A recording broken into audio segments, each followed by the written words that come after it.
So before I actually get into the review, I have a few housekeeping things to take care of. So if you guys don't care about that, skip to this part of the video. If you're just listening, I'm sorry, I haven't edited the video yet, so I don't know when you need to skip forward to if you're just listening. So, just maybe take a pop at the screen real quick if you could, if you don't care to hear my housekeeping stuff. But yeah, skip to this part of the video if you don't want to hear me do that. Now, for those that are still here, first things first, I'm not going to tell you to like the video. I know you thought that was coming. I'm going to now be uploading on Mondays, Wednesdays, and Fridays. That's going to be the schedule going forward. The reason being is just because I'm working on a really big video. Well, it's not really big. It's a big-ish video. Compared to the videos I put out so far, it's a big video.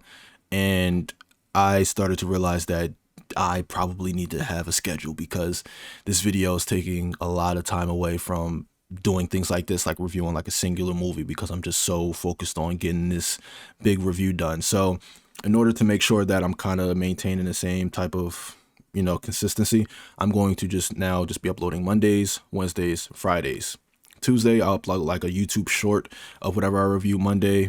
Thursday I'll upload a short of whatever I review Wednesday, and obviously for Saturday I'll upload a review short of what I reviewed on Friday. And that's probably going to be about it. And those shorts will probably take next to nothing to review, so I'll still have like my Tuesdays and Thursdays to myself as well. And I'm just doing that way when I do other bigger projects, I can still have time to review like the little stuff like this that I do also want to review. And I think that's about it. I don't think there's anything else. But yeah, Mondays, Wednesdays, Fridays, and YouTube shorts of whatever I review Monday, Wednesday, Friday on Tuesday, Thursday, Saturday. That should be the schedule going forward. And I think that's about it. So let's get to the movie. So here we have No One Will Save You, directed and written by Brian Duffield. I'm hoping I'm pronouncing that last name right. I am definitely not one of those people that try to mispronounce people's last names on purpose, so don't take offense. I'm sorry. Kaitlyn Dever is the star. She is the only star. It's a solo movie for her. Well, other people pop up, right? But like Kaitlyn Dever, she's like, unless you want to count the aliens, but they're CGI, so like, I don't want to count them. Now, this movie popped up on my radar because I have the Hulu, Disney, ESPN Plus bundle, and I saw this movie when I hopped on Hulu, obviously. And at first, honestly, I just thought it was like a documentary on like, getting captured by aliens and stuff like that people put out every now and again. I never really thought too much of it, so I didn't even like think to check it. But then when I was looking at things that I could possibly review, I saw the movie like at the beginning. It was like #1 on Rotten Tomatoes as far as like top streaming movies at home, and I was like, oh, this is a movie. And then I clicked on it and I saw like it had like 90 plus, like 90% on critic score, 90% on user score, like audience score. And I'm like, whoa, this is like for a Hulu movie, like this is kind of crazy, because I've seen a few Hulu movies having Hulu, and some of them, most of them aren't really nothing to write home about. So seeing one like that had like 90 plus on both ratings, I was like, whoa, okay, this might actually be something. But I was like, you know what? I really don't want to watch it right now, so I'll kind of just keep it in my back pocket. I'll add it to my stuff. And then I think maybe about like a week later, I still hadn't heard much about the movie, but at this point, I think the ratings had dropped to about like 57% or 56% on audience score. And I was like, okay, this is very interesting. This is very interesting. I've never really seen a movie take a sharp decline like that, at least to my knowledge. I'm sure it happens, but I've never seen that happen, especially with like a Hulu movie. And usually when things like that happen, it's usually because the audience gets bigger because the movie becomes super popular. So the pool of people that are watching it starts to become a little bit more casual, and then the movie starts to decline. So I'm thinking that, okay, this might be just some artistic movie that once it got super popular, people was like, people like this? This is why people like this? So I was like, you know what? All right, now it's time. Let me dive in. Let me see what this is about. Let me see what it's hitting for. So with this movie, there were a few things that I liked, actually quite a lot. I like a majority of what this movie does. I hate a few things, but the thing is, the two things, because I have bullet points to keep myself on track, there's two things specifically that I don't like that I wrote down to make sure that I harp on. And one of those two things are a very important thing. It is a very important thing. So even though I'm going to say much more good than I'm going to say bad about the movie, the bad is pretty bad, at least for me when it comes to watching any type of movie or show or something like that. It's something that I kind of hold in high regard when I kind of assess my overall experience with something that I watched. Now, the good, I think the movie is engaging. I think it has a very good way of hooking you in, making you interested in what's going on. especially with the relationship that Bryn seems to have with the town, as far as her being exiled, the relationship that she seems to start to kind of evolve with the aliens as they're invading. I think it does a lot of things to keep you hooked really well. It doesn't really show its hand a lot, at least not when it wants to, but it still has a way of kind of leaving you wanting more. Like the first night when she interacted with the alien and she took the alien out, that was shocking. I didn't expect that to happen so early in the movie where she actually killed the alien. That doesn't really happen in movies like this, especially with like the voiceless acting and stuff like that. And I say voiceless acting, she said like 2, 3 lines, so it's not really voiceless, but for the most part, majority of the movie, she wasn't really talking too much. She was making noises more than she was actually talking. I know that sounds kind of crazy out of context, but it's a very engaging experience. They do have a way of hooking you in, at least in my personal opinion. Next, the voiceless storytelling, like I talked about. I think it was done very well. I know a lot of people didn't really like it. I saw a lot of reviews talking about how like it felt unnecessary. It didn't feel needed. But you got to think, she's been presumably exiled from this town for doing a very heinous act when she was younger. And she's presented as somebody that has a bit of a anxiety problem, which I mean, at this point, who doesn't? But we don't, this time period seems to be taking place in like I don't want to say it seems like it's taking place in an older time, but it does. It does. I haven't been around the world, so I don't want to just assume things about towns. I'm sure there's towns out here that exist today that people dress and operate like that. It just seemed like it was presented as a older time period, but maybe I could be wrong. I forget how the mailman looked. The mailman probably would have told me everything I needed to know, but I forgot how he looked, so I'm just going to roll with this.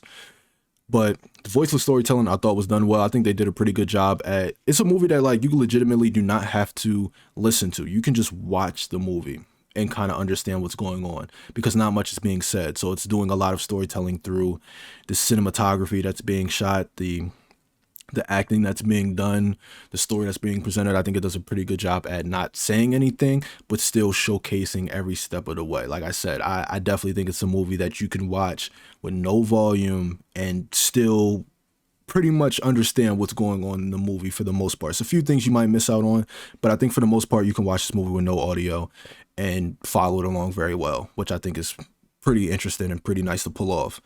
Next, the alien design. I like the look of the aliens. I think like nowadays, because people are trying so much to make aliens look very cool and interesting, and people are trying to find new innovative ways to make aliens look unique in their film or in their show, I think it was really nice to watch a movie where like the aliens look like traditional aliens, or at least how we think aliens look, because we don't really know how aliens look, or at least I don't think we do. You know, use conspiracy theorists can conspiracy theory in the comment section if you want, but I just don't know. But I do like how we have what seems to be looking like traditional aliens, and they gave them a little bit of twist. Like they were able to like extend their limbs and spew things out, like these parasitic things that can seem like put you in like mind control or something like that. But I do like how the look of the aliens were very traditional, very old school looking. It kind of adds to what makes me think the movie took place in like an older time period. But I love that. I thought it was kind of a very tongue-in-cheek way of presenting the aliens as a threat, but it's like they still look like normal, like how we think original aliens look. So I thought that was cool. I actually really liked that. I know some people might not have liked that, but that was something like personally speaking, I was like, yo, I like how like the aliens actually look like, you know, what we thought traditional aliens looked like back in the day. Also, the lack of information. The lack of information is something that, like, this is a very personal preference thing. This is something that you ask somebody else and they're going to give you a completely different answer. I like how there was a lack of information. I like how this movie did not tell you a lot of things. I like how it made you, like, kind of, I guess, come to your own conclusions based off your perception of her.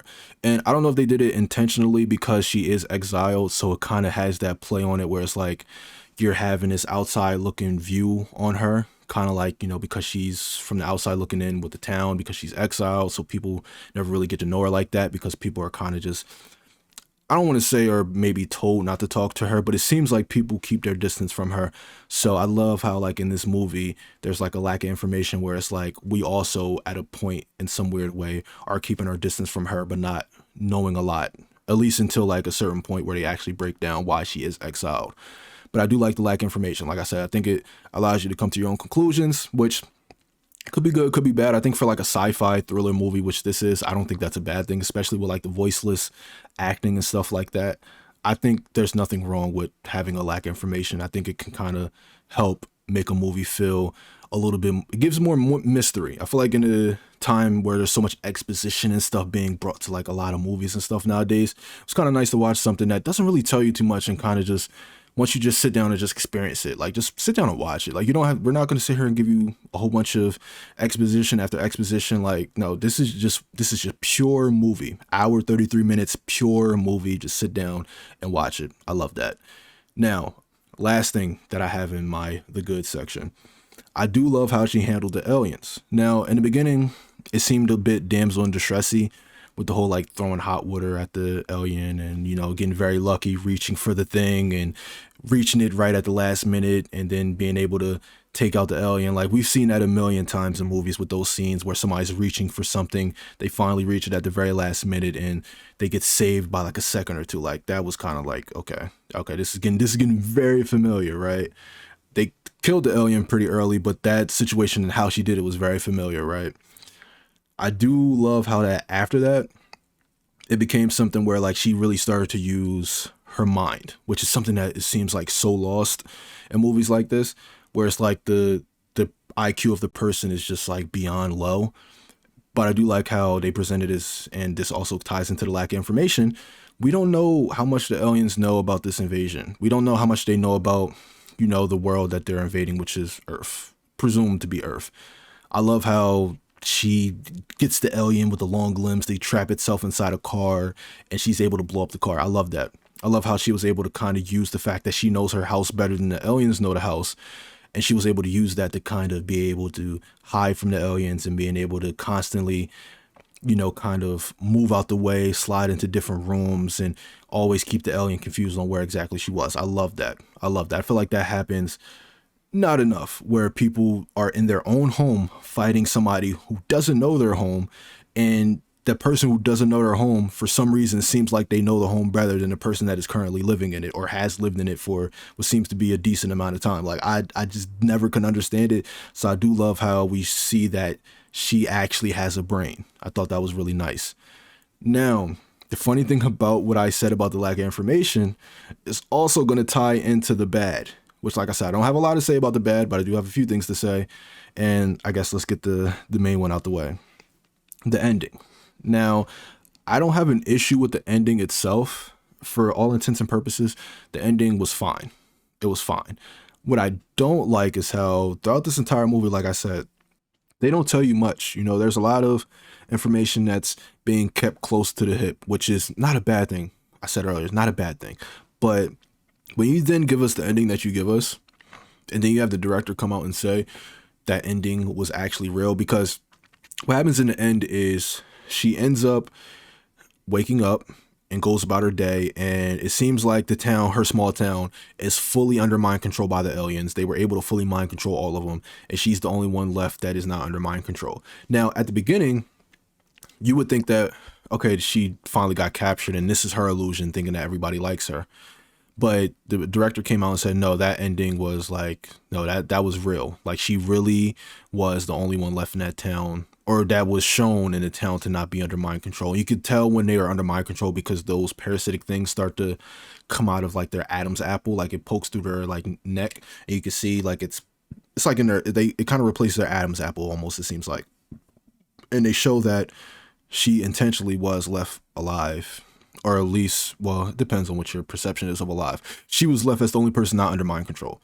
And it's like, I don't like that. I don't know why. I would have preferred them to not say how the movie ended. Now, of course, who am I to tell a director how they shouldn't conclude a movie, and the director and writer? Who am I to tell him, no, you're not allowed to end your movie like that. You're not allowed to tell us how your movie ended and what you wanted the movie to be interpreted as. But it's almost like, I don't know, you gave us so much lack of information, right? You seem like you intentionally left a lot of things out. You left a lot of things for our interpretation. You left a lot of things to our own judgment, to our own devices. But then at the end, you're like, nah, this is what happened. And here's the thing. Some of you guys probably didn't even know that the director came out and said it was real, and I might have just bursted your bubble because you might have had a whole different theory on how the movie ended. So I might have just killed whatever you thought was going to happen. And I'm sorry. I apologize, but it was something that bugged me. It was like, wow. So like the aliens kept her alive, because like there's different theories out there as to why once he announced that like that was the actual ending. Some people say she represented like all aspects of human life, because she was both a very determined person because she fought all the aliens, but she also was a bit of a reserved person because she was exiled. She was shown to be a lovely person because she seemed like she had a very nice house. She draws dioramas. She makes like little houses, so she's presented as a very nice person, a very lovely person. But she also has that event that happened to her when she was younger, where it seems like what happened was she killed her best friend when she was very young on accident, or maybe out of anger. It's never really exact on what happened. It assumes, I took it as out of anger, and she just didn't know any better. She ends up killing her best friend, and that's kind of how she ends up exiled. So it shows how like she's both lovely, but she also has that kind of demented state that she had at a very young age, which I don't even know if I want to call that demented, because she was young. Even though I've never swung and killed somebody with a rock when I was young, but I guess I never was in that position. But yeah, they have different theories out there on why she was left alive. Some people still don't think that she's left alive. Some people think the director is just saying that. I'm inclined to believe him because it's his movie. He wrote it and he directed it. So him saying that, I'm inclined to believe that it's real. But yeah, that was something that I just wasn't a big fan of. I just hated the ending. And that kind of ultimately ties into why the movie for me was a movie I like. I don't love it. Because a lot of what makes a movie enjoyable to me is how it ends. I know a lot of people say it's about the journey, not the destination. Not for me. Not for me. Not for me. Not when it comes to movies. Nah, not for me. Now, certain movies, sure. A movie like this, nah. I would have loved more if this was like left to open interpretation. I would have loved that. Kind of like one movie I'll always go to, or one show, I guess I should say, always go to when I think of like open endings kind of done well, is The Leftovers. I spoke about this movie on another review, so I guess at this point I have to review it at some point. But the way that show ended is they basically had somebody throughout the show who's known to kind of be a bit of a liar explain one of the biggest plot twists of the movie, the biggest plot twist of the biggest plot twist of the show. And because that person is known to be a liar, we never really know if what they said was true or not. And it kind of left that open ending where it's like, well, is what they said true? Like, are we supposed to take their word for it? Because this person has lied a lot of times. So like, do we take that as law, or like, are we supposed to be left to think that maybe they were just talking out of their ass and we kind of just have to assume that it didn't really work out how they said they did? But that to me is an example of an open ending that was done well, because it kind of used our knowledge on the person and our knowledge of the situation and allowed an ending that you can pull from whatever you want to pull from it, and you kind of wouldn't be right or wrong in whatever you assessed.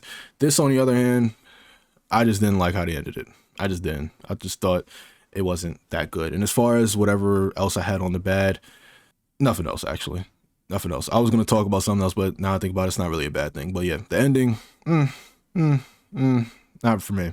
So overall, grade rating, I could not give a movie with this type of ending an A. So I'm gonna go ahead with a B plus. I think it is a really good movie. Like I said, I still really like it. I don't love it. I feel like for me to love it, it would bump it up into the A category. But B plus, I think is fine. It's a movie that you still should probably watch. I think if you are still looking for movies to add into your October, Halloween type of rotation, watch it. Watch it. I know a lot of people have been kind of low on it. It seems like as the movie, the longer the movie has been out, the more people are starting to criticize it, the more people are being critical of it, the more people are starting to not like it. Like I said, when it released the first week, it had like 90% on Rotten Tomatoes. Now it's at like 50-some%. So clearly the movie is taking a decline as far as people's perception of it. But I still think it is a fun movie. I still think it's a movie that's definitely worth the watch in my opinion.